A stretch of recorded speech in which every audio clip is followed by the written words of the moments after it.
Hello అండి. నమస్తే. Welcome to my channel కథా స్రవంతి. రంగనాయకమ్మ గారు రచించిన 'జానకి విముక్తి' పార్ట్ 25. జానకి అతనికి అన్నం వడ్డించింది. తను కూడా సహించినంత వరకు తింది. ప్రయాణానికి అంతా సిద్ధమైంది. ఇంటికి తాళాలు వేశారు. జానకి మొక్కల దగ్గరకు పరిగెత్తి ఆకులు ముట్టుకుని శాశ్వతంగా సెలవు తీసుకుంది.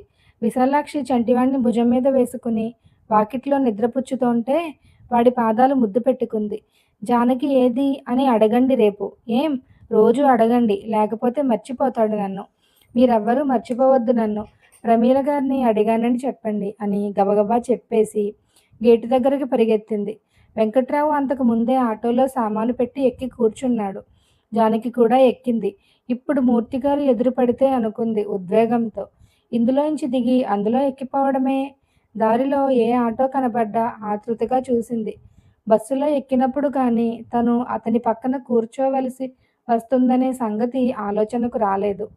తెల్లవార్లు అతని సరసన కూర్చోవడం తలుచుకుని బెంబేలెత్తిపోయింది. ఆ ప్రమాదం తప్పిపోయినప్పుడు ఎంత ఆనందం కలిగిందో. ఇద్దరికీ సీట్లు విడివిడిగా వచ్చాయి. దూరంగా ఆడవాళ్ల దగ్గర కూర్చుంది. అప్పుడే హైదరాబాదులో కాలు పెట్టినంత ధైర్యం వచ్చేసింది. పక్కావిడ ఒళ్ళో 2 ఏళ్ల పిల్ల నిద్రపోతోంది. ఆవిడ చోటు సరిపోక ఇబ్బంది పడుతోంటే పాపని ఇలా పడుకోబెట్టండి అని జానకి పిల్లకాళ్ళు తన ఒళ్ళో పెట్టుకుంది. ప్రయాణం జానకి ఏమీ ఇబ్బంది కలిగించలేదు. బస్సు ఆగిన చోట 2-3 సార్లు ఆడవాళ్లు కిందకి దిగితే తను దిగింది. అతను వెనుక సీట్లో ఎక్కడున్నాడో కూడా అటువైపు మొహం తిప్పి చూడలేదు. ప్రయాణం ఏమీ దిగులు లేకుండా సాగింది. తిరుపతిలో పెళ్లివాళ్లు దిగే సత్రం దగ్గరికి చేరగానే జానకి తెలిసిన సంగతి వాళ్ళమ్మ రాలేదు. కానీ ఇంకా చాలామంది రాలేదు.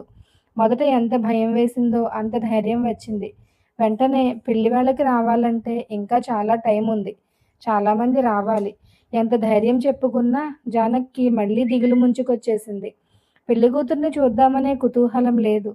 అత్త ఏదేదో అడిగితే పొడిపొడిగా ఏదేదో చెప్పింది. మొహం కడుక్కుని స్నానం చేసి ఒక చాప సంపాయించుకుని ఒక మూల వేసుకుని నిద్రపోయింది.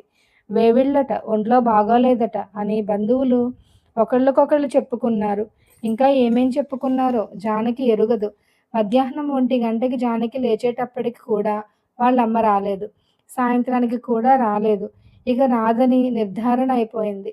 తను మళ్ళీ విజయవాడే వెళ్ళాలనుకుంటే జానకి గుండె ఆగిపోయింది. ఆ పెళ్ళి ఎలా జరిగిందో, పెళ్లి కూతురు ఎలా ఉందో, పెళ్లి కొడుకు ఎలా ఉన్నాడో జానకి కన్నెత్తైనా చూడలేదు. వేవిళ్ళ ధర్మమా అని ఆ రోజు వికారం మరీ ఎక్కువైపోయి రోజంతా పడుకునే ఉంది. 2 సార్లు కాఫీ తాగితే కడుపులో ఎమడలేదు. జానకి ఏం తిందో ఎలాగుందో వెంకట్రావు పట్టించుకోలేదు. అతను తిరుపతి గడ్డ మీద కాలు పెట్టగానే మగపెళ్లి వాళ్లతో కలిసిపోయి సరస సల్లాపాలలో మునిగిపోయాడు. అక్కడ ఎవరెవరో వరసైన వాళ్ళందరూ చేరి వంశాల గురించి, గోత్రాల గురించి, వాళ్ళ తాతల శౌర్యాల గురించి పోసుకోలు కబుర్లు మొదలుపెట్టారు. వెంకట్రావు ఇంకో వెంకట్రావుని పట్టుకుని ఓయ్ బావగారు, బావగారు అని 10 సార్లు పిలిచి ఉడికించాడు. ఆ బావగారు ముసిముసి నవ్వులతో ఎంతైనా మీరు మా కాళ్ళు కడిగేవాళ్లే కదండీ అని జవాబు చెప్పి చావు దెబ్బ కొట్టానని సంతోషించాడు. వెంకట్రావు ఆ రకం సరసాలతో పులకించిపోయి జానకి మీద పెత్తనం చెయ్యాలనే సంగతి కూడా మర్చిపోయాడు. పెళ్ళైన మర్నాడు పెద్ద చీదర వచ్చి పడింది జానక్కి.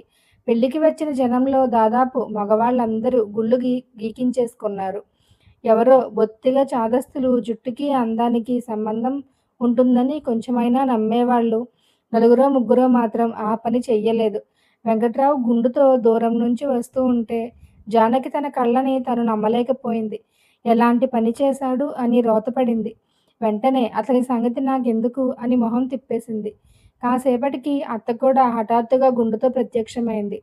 స్తంభించిపోయింది జానకి. తను చూసేది నిజమో అబద్ధమో తేల్చుకోలేకపోయింది. మొహం ఎటు తిప్పి ఎవరిని చూస్తే అటు ఒక గుండు, ఆడవాళ్ళు, మగవాళ్ళు, పొడుచువాళ్ళు, ముసలివాళ్ళు.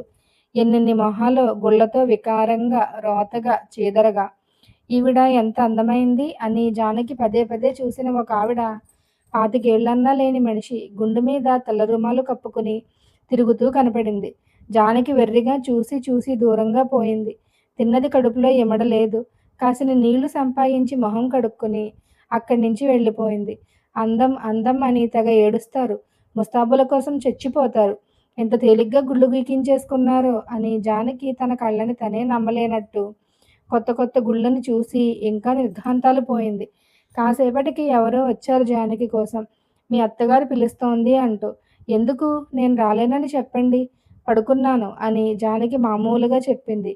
తనని కూడా గుండు చేయించుకోవటానికి ఆహ్వానిస్తున్నారని జానకి ఎలా ఊహించగలదు? ఆ మనిషి వెళ్ళాక అత్త వచ్చింది గుండుతో. ఒసేయ్! అందరూ స్వామికి తలనీలాలు ఇచ్చుకుంటున్నారు. నువ్వు కూడా లేచిరా అంది. జానకి ఎంత కోపంగా, ఎంత తీక్షణంగా, ఎంత నివ్వెరపోతూ చూసిందో ఒక్క చూపు చూసి మొహం తిప్పేసింది. ఏంటలా కూర్చుంటావు? తొందరగా రా! మళ్ళీ బస్సు వేళవుతుందంటున్నారు. మీరు పోతే మీకు మతిపోతే నాకు పోయిందనుకుంటున్నారేమిటి? అంది కోపంగా మొహం చిట్లిస్తూ. అత్త గుండు వేసుకుని తన ఎదురుగా ఇంకా నించుని ఉంటే భరించలేక నేనివ్వను కానీ వెళ్ళండి అని అసహ్యపడుతూ చెప్పేసింది.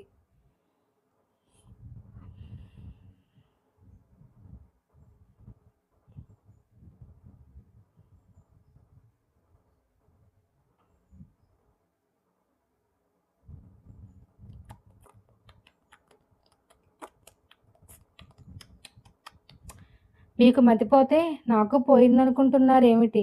అంది కోపంగా మొహం చిట్లిస్తూ. అత్త గుండు వేసుకుని తన ఎదురుగా ఇంకా నించుని ఉంటే భరించలేక నేనివ్వను కానీ వెళ్ళండి అని అసహ్యపడుతూ చెప్పేసింది. అత్త తెల్లబోతూ కళ్ళు పోతాయి చెంపలేసుకో ముందు. ఏంటా పొగరుమోతు మాటలు? ఎందరెందరిస్తున్నారో చూడు. ఉత్తమనిషివి కూడా కావు. నీకు నెల తప్పితే నీ తలనీలాలిస్తానని 2 ఏళ్ల క్రిందటే మొక్కుకున్నాను అని ఇంకా ఏదో అనబోతోంటే జానకి కోపంగా నా జుట్టు ఇస్తానని మీరు మొక్కుకోవడం ఏమిటి? నేనివ్వను. ఎందుకు? అనవసరం మాటలు. వెళ్ళండి. నాకసలే తలపోటుగా ఉంది అని విసుక్కుంది. అత్తకి పౌరుషం వచ్చి కొడుకు కోసం కబురు పంపింది. వెంకట్రావు ఆఘమేఘాల మీద వచ్చి వాలాడు. గుండు తళతళలతో వచ్చి సంగతంతా విన్నాడు. గుండు చేయించుకునే ఆడవాళ్ళని ఎంతోమందిని చూస్తూనే ఉన్నాడు చిన్నతనం నుంచి. భార్యకి కూడా గుండు చేయించడం అంటే అతనికేమీ ఎవ్వరికంగా అనిపించలేదు. చాలా రోజుల నుంచి జానకి మీద ఉన్న కోపం తీర్చుకోవటానికి అదొక మార్గంలాగా కూడా కనపడి లోలోపల సంతోషం కూడా కలిగింది. ఆ పని జానకి చెయ్యనంటోంది కాబట్టి ఆ పని చేయించడం మరీ సంతోషం. బోలెడు మంది చేయించుకుంటున్నారుగా అన్నాడు. జానకి దగ్గరకొచ్చి మొదట కొంచెం నెమ్మదిగా. జానకి చెప్పు తీసుకొని కొడదామనుకుంది కానీ అలా కొట్టగలిగితే ఆ మనిషి జానకెందుకవుతుంది? ఒకసారి తీక్షణంగా చూసి మాట్లాడకుండా ఊరుకుంది. అత్త పెద్దరికంతో నచ్చచెప్పటానికి ప్రయత్నించింది. నా మాట విను. కొడుకుని కని తేలిగ్గా తిరుగుతావు. అలా వెళ్ళి చూడు ఎన్ని వందల మంది ఇస్తున్నారో. కొండకి వచ్చి తలనీలాలివ్వకుండా వెళ్తావా? వెంకటేశ్వర స్వామికి తలనీలాలే ప్రీతమంటారు. నేనివ్వను. నాకిష్టం లేదు. నన్నడగొద్దు అని జానకి మొహమంతా జేవురించుకుని మళ్ళీ గట్టిగా చెప్పేసింది. అప్పటికే వాళ్ళ చుట్టూ ఒక గుంపు చేరింది. బోడిగుళ్ళ గుంపు. వాటి మధ్య అక్కడక్కడ కొన్ని అంటకత్తెరింపు గుళ్ళు. జానకి అంత పట్టుదలగా మాట్లాడడం చూస్తే వెంకట్రావుకి పీక తీసేసినట్టయింది. ఈ మనిషి ఇలా తయారయిందేమిటి? అని పెద్ద సందేహం వచ్చింది. ఎలాగైనా సరే జానకితో జుట్టు ఇప్పించాలనే పట్టుదల పెరిగింది. అప్పటికే అత్త పోట్లాటల్లోకి దిగింది. రంభలా ఉన్నవాళ్లే ఇస్తున్నారు. అంతకన్నా మిడిసిపడుతున్నావా నువ్వు? 3 నెలలకి ముడికందుతుంది. నీ సొమ్మేం పోయింది? నీకేం? మొద్దులాగా నువ్వు బాగానే ఉంటావు. ఏ కష్టనష్టాలొచ్చినా మొగుడికొస్తాయి. నీ వాలుజడి షోకు చూసుకుంటే చాలనుకుంటున్నావా? ఒరేయ్! ఏం చేసుకుంటావో నీ పెళ్ళాన్ని. ఇద్దరూ గంగలో దూకండి. నాకెందుకు? అని అక్కడి నుంచి వెళ్ళిపోయింది. వెంకట్రావుకి ఏం చెయ్యాలో తోచలేదు. జానకిని పలకరించాలంటే ధైర్యం చాలలేదు. ఎవరో ఒక ఉపాయం చెప్పారు. 3 కత్తెర్లిస్తే చాలని, జుట్టంతా ఇవ్వక్కర్లేదని. ఆ మాత్రానికి లొంగదీసినా విజయమేననుకున్నాడు. పోనీ అలా చెయ్యి. 3 కత్తెర్లియ్యి అన్నాడు. 3 కత్తెర్లు కాదు 3 వెంట్రుకలు కూడా ఇవ్వను. ఒక్క వెంట్రుక కూడా ఇవ్వను అంది జానకి. ఆమె కళ్ళ తీక్షణతకి, మొహం జేవురింతకి అక్కడున్న వాళ్ళంతా తెల్లబోయారు. పెళ్ళికి వచ్చిన వాళ్ళలో జుట్టు గొరిగించుకున్న వాళ్ళు గొరిగించుకోగా, మిగిలిన వాళ్ళలో కత్తెర్లు ఇచ్చిన వాళ్లే గాని ఇవ్వని వాళ్లే లేరు. పెళ్ళికూతురు పెళ్ళికొడుకు కూడా 3 కత్తెర్లు ఇచ్చారు. వాసంతి కూడా ఇచ్చింది 3 కత్తెర్లు అన్నాడు వెంకట్రావు అటెటో చూస్తూ. జానకి ఎర్రగా చూసింది. ఆ చూపుకి అర్థం వాసంతి జుట్టు వాసంతి ఇష్టం. నా జుట్టు నా ఇష్టం. నువ్వు నోరు మూసుకుని పో అని. బంధువుల ముసలమ్మ ఒక ఆవిడ నచ్చచెప్పటానికొచ్చింది. నువ్వు చిన్నపిల్లవమ్మా, నీకు తెలీదు. పెద్దవాళ్ళు చెప్పినట్టు వినాలి. 3 కత్తెరలంటే ఎంతో తియ్యరు. ఎంతలో పెరుగుతుందే పిచ్చిగాని. కొండకొచ్చి మొక్కు ఇవ్వకపోతే జానకి మధ్యలోనే కోపంగా, నేను మొక్కుకోలేదండి. నేను ఇవ్వక్కర్లేదు అంది. ఆ పిల్లని బెదరగొట్టకండి అందరూ చుట్టూ చేరి అని మందలించారెవరో. ఏయ్, ఇక్కడేం చోద్యం చూస్తారు, వెళ్ళండి వెళ్ళండి అని వెంకట్రావు రోషంగా అందర్నీ కసిరాడు. కొందరు దూరం దూరంగా తప్పుకుని మళ్ళీ అక్కడికే చేరారు. ఇన్ని వందల మంది ఇస్తోంటే ఇదేం ఘనురాలా? ఎలా ఇవ్వదో నేను చూస్తాను అన్నట్టు వెంకట్రావు బెదిరింపు చూపులు మొదలుపెట్టాడు. నేనిమ్మంటే ఇవ్వడానికేం అన్నాడు కంఠం తగ్గించి. అంటే నీ అందం చూడవలసింది నేనేగా, నీ అందం నా కోసమేగా, నేనిమ్మంటున్నానుగా అని అర్థం. ఈ పాయింట్ తప్పకుండా పనిచేస్తుందనుకున్నాడు. జానకి పేడ పురిగిని చూసినట్టు ఒక్క చూపు చీత్కారంగా చూసి తల తిప్పేసింది. వెంకట్రావుకి తల తీసేసినట్టు అయిపోయింది. పెళ్ళాన్ని ఎంత అదుపాజ్ఞంలో ఉంచగలిగాడో. బంధువుల ముందు ప్రదర్శించాలని తీసుకువస్తే తీరా ఇక్కడ పెళ్ళాం తన మాటే లెక్క చేయదని నలుగురు అనుకునేలాగా జరిగిందని కుతకుత ఉడిగిపోయాడు. మొగుడి మాట లెక్కే లేనట్టుంది అని ఎవరో నవ్వినట్టు కూడా వెంకట్రావు చెవికి అనిపించింది. ఏం చెప్తుంటే నీకు కాదా? 3 కత్తెర్లియ్యి, అందరి జుట్లు ఇస్తానని మా అమ్మ మొక్కుకుందట. ఇవ్వకపోయావో చూడు, నీ దారి నీది, నా దారి నాది. ఆ పుస్తముక్క ఇక్కడే తెంపేసిపోతాను. నాతో రానక్కర్లేదు నువ్వు. జానకి మౌనం చెక్కు చెదరలేదు. ఎప్పట్లాగే నించుంది. వెంకట్రావుకి గంగవెర్రులెత్తిపోతున్నాయి. ఇంతమందిలో తన మాట తీసి పారేసింది. దీన్నింకా ఎలుకొమ్మని ఉందా? ఇక తర్వాత ఏం చెయ్యాలో తోచలేదు. అన్ని ఆయుధాలు అయిపోయాయి. పుస్తలు తెంపుతున్నానన్న ఆయుధం కూడా అయిపోయింది. జానకి నీరసంతో కాళ్ళు తేలిపోతున్నాయి. వికారంతో కడుపు చుట్టుకుపోతోంది. స్పృహ తప్పి పడిపోతే వీళ్ళు బలవంతంగా జుట్టు కత్తిరిస్తారేమో, 3 కత్తెర్లన్నా తీస్తారేమోననే భయంతో సర్వశక్తులు కూడగట్టుకుని స్పృహ నిలుపుకుంటోంది. అత్త రెండోసారి మందలింపులకు వచ్చి ఇంత రాద్ధాంతం చేసుకుని బస్సు ఎక్కామంటే తిరుగు ప్రయాణంలో ఏమన్నా అయితే అని ఒక పాయింట్ లేవదెత్తింది. అయితే నాకే అవుతుంది అంది జానకి. నీకెందుకు అవుతుంది? నువ్వు మొద్దులాగా బాగానే ఉంటావు. నీ పాపం ఎరుగని వాళ్ళ మాకేమవుతుంది అని అరిచాడు వెంకట్రావు. భవిష్యత్తులో హేతువాది కాబోయే ఒక కుర్రాడు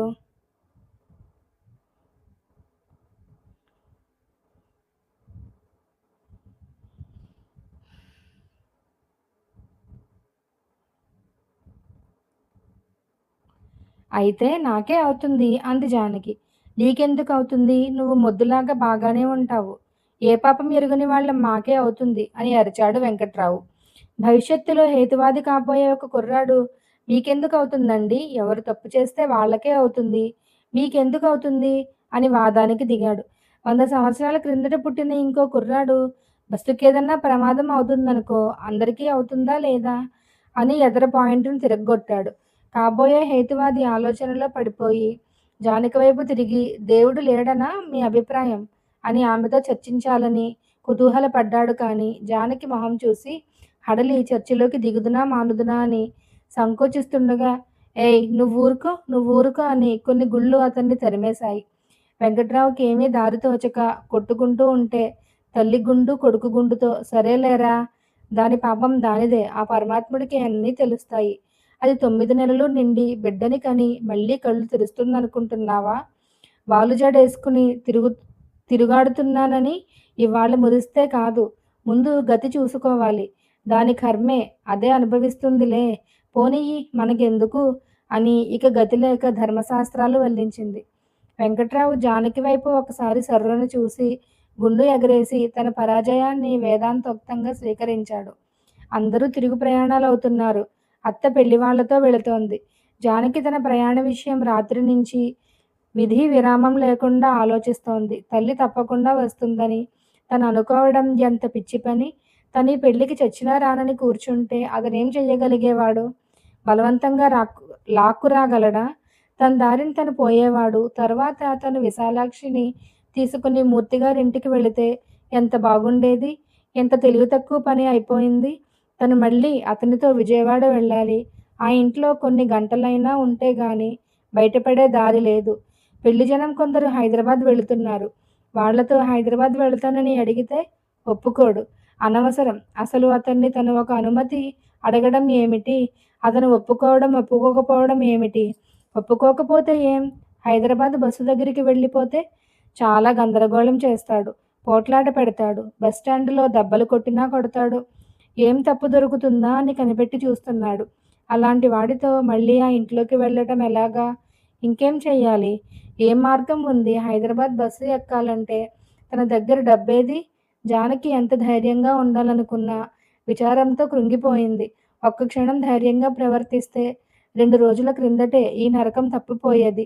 తెగించి మూర్తిగారింటికి వెళితే సరిపోయే దానికి ఆయనే వచ్చి తీసుకువెళతాడని వెధవ పిరికితనంతో వెనకాడింది. విశాలాక్షి వద్దంటే మాత్రం తనెందుకు వినాలి? తన జ్ఞానం తనకి ఉండొద్దా? ఆ తప్పుకి ఈ శిక్ష అనుభవించవలసిందే. పిరికితనం ఏం మేలు చేస్తుంది ఎవరికైనా? తిరుగు ప్రయాణం ప్రారంభమైంది. మళ్ళీ ఆశ్చర్యంగా జానకి వెంకట్రావు పక్కన కూర్చోవలసిన ప్రమాదం తప్పింది. మళ్ళీ ఆడవాళ్ల దగ్గరే కూర్చుంది. 2 రోజుల నుంచి తిండి లేదు. శరీరం వత్తిలాగా వేళ్లాడిపోతోంది. తనకి ఎంత నీరసంగా ఉందో బస్సులో కూర్చున్న తర్వాత తెలిసింది.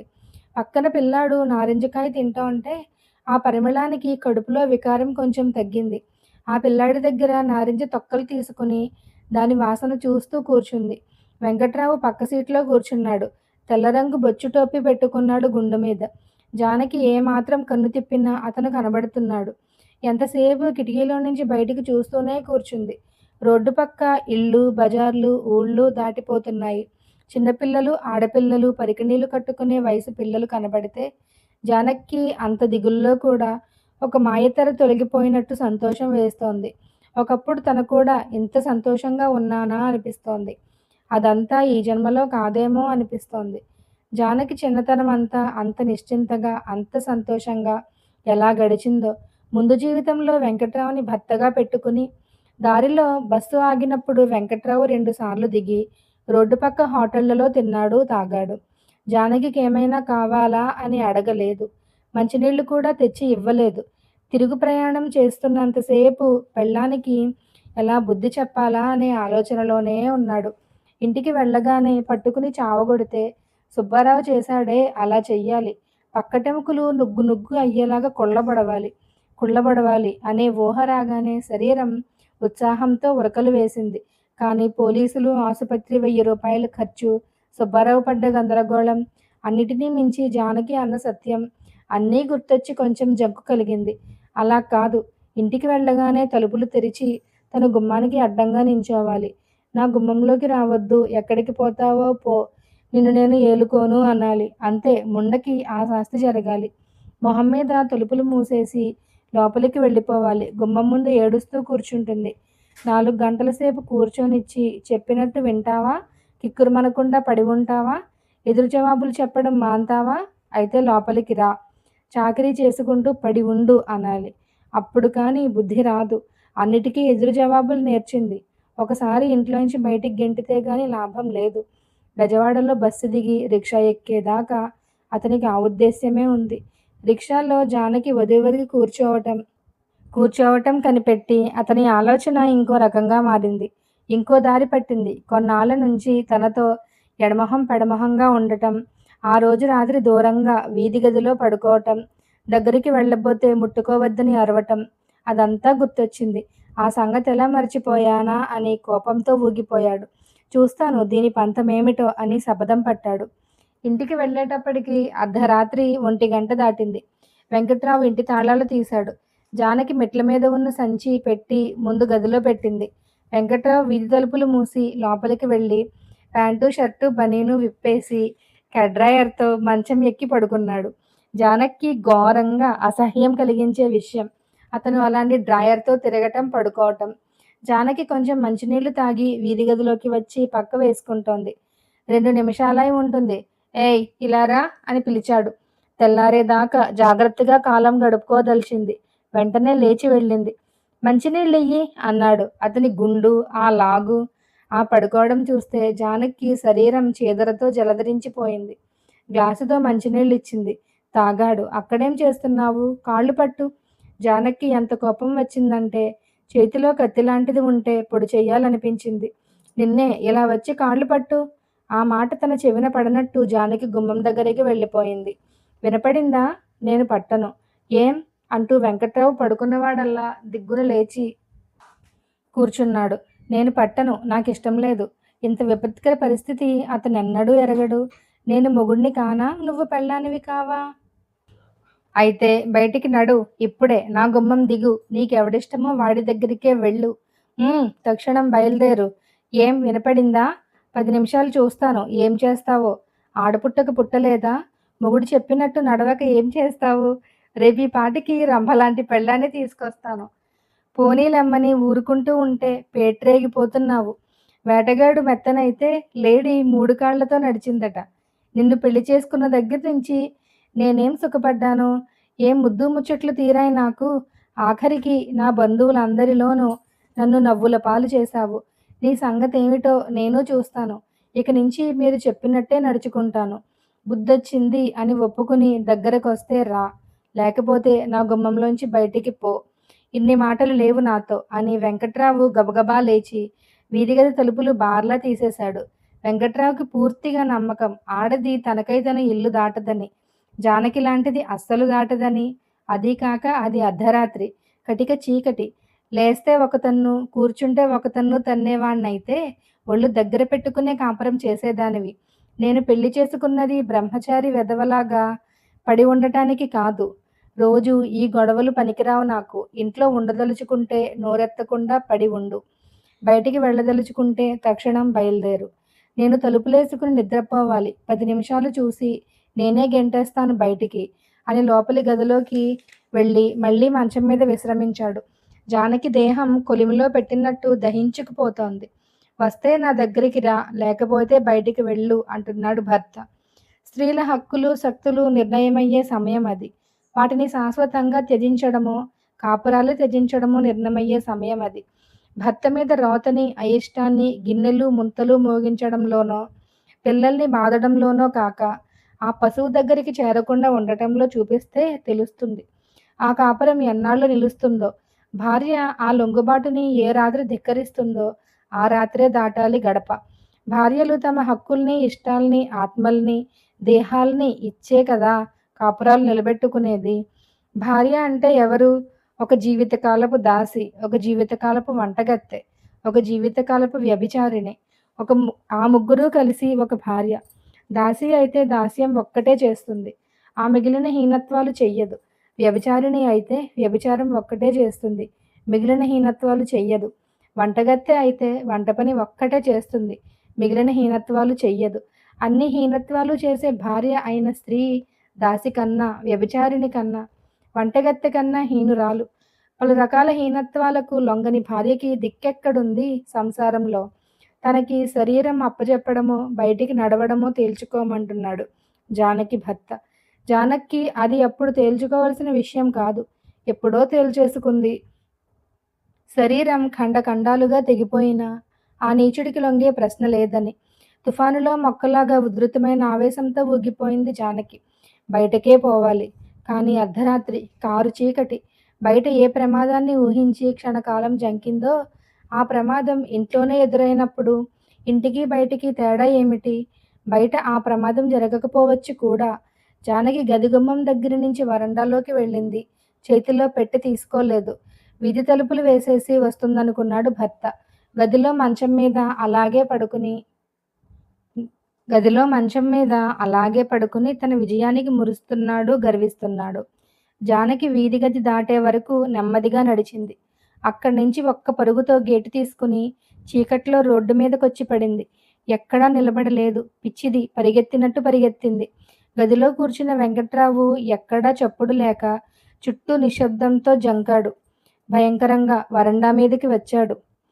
వీధి గుమ్మం తలుపులు బార్లా తీసి ఉన్నాయి. గేటు బార్లా తీసి ఉంది. జానకి పెట్టి వీధి గదిలోనే పొందిగ్గా ఉంది. జానకి లేదు. వెంకట్రావు గేటు దగ్గరికి పరిగెత్తాడు. ఇటు చూసిన చీకటి, ఎక్కడా అలికిడి లేదు. రోడ్డు మీద కొంత దూరం పరిగెత్తాడు. ఆ లాగుతో, ఆ గుండుతో, ఆ చీకట్లో ఒక కూనీఖోరులాగా. అతను చూసినంత మేర జానకి జాడ కనపడలేదు. పావుగంటలో వెనక్కి తిరిగి వచ్చి దిమ్మ తిరిగిపోయి కూలబడ్డాడు మంచం మీద. భళ్ళున తెల్లారింది. జానకి లేని వెంకట్రావు కొంప ఎలా ఉందో చూద్దామని సూర్యుడు అన్ని వైపులా తొంగి తొంగి చూశాడు. ఎక్కడా అలికిడి లేదు. పడగ్గదిలో వెంకట్రావు మంచానికి అడ్డంగా పడి ఉన్నాడు. రాత్రి జానకి ఏ ఇంటి తలుపులో కొట్టి లోపలికి పోయిందేమో, తెల్లారి ఇంటికి రాకపోతుందా అని మినుకు మినుకుమనే భ్రమతో అంతసేపు పడి ఉన్నాడు. భళ్ళున తెల్లారిన తరువాత పెళ్ళాం తన గుమ్మాలు, గడపలు తన మొహాన్నే కొట్టిపోయిందని నిర్ధారణ అయిపోయింది. అర్ధరాత్రి బయటికి గెంటితే ఆడది ఇల్లు కదులుతుందా అనుకున్నాడు. రెండో పెళ్లి చేసుకుంటానంటే ఆడది జంకకుండా ఉంటుందా అనుకున్నాడు. వందల వేల సంవత్సరాల నుంచి భర్తలకు తెలిసిన మార్గాలన్నీ తొక్కి చూశాడు. భర్తల ఊహలన్నీ అబద్ధాలై ఎన్నడూ ఊహించినదేదో నిజమైంది. మొహం మీద కనబడని పోటు తగిలి కళ్ళు బైర్లు కమ్మి సగం చచ్చి అలా పడి ఉన్నాడు. ఓహో వెంకట్రావు, కూలిందా నీ అధికారం అనుభవం? మహాభవనం, దానికి నీ కళ్ళ ముందే ఎంతెంత బీటలు పడి ఎన్నెన్నో మూలలు ఒరిగిందో ఎన్నడన్నా కళ్ళు తెరిచి చూసుకున్నావా? గుర్రాన్ని గొప్ప నేర్పుతో నడిపిన రౌతువి కాళ్లతో తన్ని కొరడాలతో బాదడమే గొప్ప సారథ్యం అనుకున్నావు. అది నిన్ను కింద పడదోసి కుళ్ళబొడిచి పారిపోయినప్పుడైనా బోధపడిందా అసలు నిజం? ఇన్నాళ్ళు భార్య మీద అధికారం చలాయించావంటే అదంతా నీ శక్తే అనుకున్నావు. ఏమిటి నీకున్న శక్తి? ఏది నువ్వు అనుసరించిన మార్గం? న్యాయ మార్గమా, ధర్మ మార్గమా, స్నేహ మార్గమా, అనురాగ మార్గమా? ఏది నీకు శక్తినిచ్చిన గుణం? ఏ శక్తితో నిలబెట్టుకోగలిగావు ఎన్నాళ్ళు భార్యని? నీ మురికి చేష్టలన్నీ ఆమె సహించినంత కాలం నువ్వు గొప్ప శక్తివంతుడివే. నీకు ఆమె లొంగి ఉన్నంత కాలం నువ్వు గొప్ప సమర్థుడివే. స్త్రీ సహనమే పురుషుడి శక్తి, స్త్రీ లొంగుబాటే పురుషుడి ఆధిపత్యం. అంతకన్నా పురుషుడు స్త్రీని నడపడంలో రహస్యం ఏమీ లేదు. స్త్రీ తల ఎత్తిందంటే పురుషుడి అధికార భవనం కూలిందే. ఆ క్షణాల వరకే పురుషుడి సామ్రాజ్య పాలన. నీ గడప దాటితే గతిలేదనో బతకలేదనో కాదు, జానకి నీ గుమ్మంలో నిలబడ్డది. నీతో ఆమె సహజమైన సహజీవనాన్ని కోరింది. ఎప్పటికప్పుడు నీ నైత్యాన్ని అపారమైన కరుణతో క్షమించింది. నీలో పరివర్తన కోసం భూదేవి అంత సహనంతో నిరీక్షించింది. ఆమె అణుకువని దాస్యంగా మార్చుకున్నావు. ఆమె గాంభీర్యాన్ని మందమతితనం అనుకున్నావు. మందమతి అయితే విద్యలు వాదనలు నేర్వకపోవచ్చు, కానీ మనోదేహాల్ని పీడించే బాధని గుర్తుంచుకోలేదా? నిప్పు సెగకి చెయ్యి వెనక్కి లాక్కోలేదా? జానకి శాంత ప్రవర్తనలో అంత అగ్ని ఉందని, ఆమె విషయంలో అంత తిరుగుబాటు లేస్తోందని మూర్ఖుడా ఒక్క క్షణమైనా ఊహించావా? ఒక మానవ దేహం మీద, ఒక ఆత్మ మీద సర్వాధికారిని అనుకున్నావు. చివరికి ఆమె సౌందర్యానికి కూడా హక్కుదారుని అనుకున్నావు. ఆమె ప్రాణమానాలు ఆమె స్వంతమేమో, వాటిని బలవంతంగా కోరే హక్కు లేదేమోనని ఒక్క క్షణమైనా సంకోచించావా? నీ జన్మకంతకీ ఒక అదృష్టం పట్టి నీకొక రత్నం దొరికింది. రత్న పరీక్షకుడివి కాని నువ్వు దాన్ని గాజు ముక్క అనుకున్నావు. చేతిలో రత్నాన్ని దుమ్ములో పొర్లిస్తూ ఆడుకున్నావు. అది నీ చేతికి అందకుండా మాయమైనప్పుడేం గ్రహించావు? నివురుగప్పిన నిప్పుని బొగ్గు ముక్క అనుకుని దానితో చెలగాటాలాడావు. నిప్పు బయటపడి చేతులు భగ్గుమన్నప్పుడేం గ్రహించావు? ఒక జానకి పోతే ఇంకో జానకి రాదా అని ధైర్యమా? మొదటి జానకి చేసిన తిరస్కారాన్ని, పరాభవాన్ని ఏం చేస్తావు? ఇంటా బయట 1,00,000 అబద్ధాలు చెప్పుకుంటావు. కానీ నీ ఆత్మతో, నీతో నువ్వేం చెప్పుకుంటావు? పరవంచన, ఆత్మవంచన మామూలే అనుకో నీకు. మరి ఎందుకింకా నడుం విరిగిన దొంగ కుక్కలాగా మంచానికి అడ్డంగా పడి ఉన్నావు? జానకి లేని నీ కొంపని లేచి చూసుకో. జానకి విముక్తి 2వ భాగం కంప్లీట్ అయిందండి. మళ్ళీ 3వ భాగంతో కలుసుకుందాం.